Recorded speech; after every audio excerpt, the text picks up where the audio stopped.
विदर्भ 24 लाईव्हमध्ये आपले स्वागत आहे।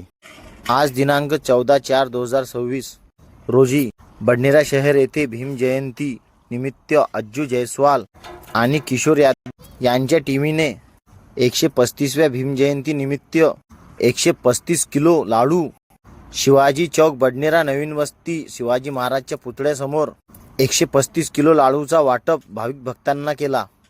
या भीम जयंतीमध्ये जय भीम हे दोन संग्रह एकत्र येऊन भीम जयंती साजरी करण्यात उत्साहात साजरी करीत पार पाडली आणि बडनेरा शहर नागरिकांनी सुद्धा यांचा उत्साहाने स्वागत केला।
अशी अपडेट बघण्याकरिता आमच्या विदर्भ 24 लाईव्हला लाईक शेअर कमेंट करणं विसरू नका। धन्यवाद।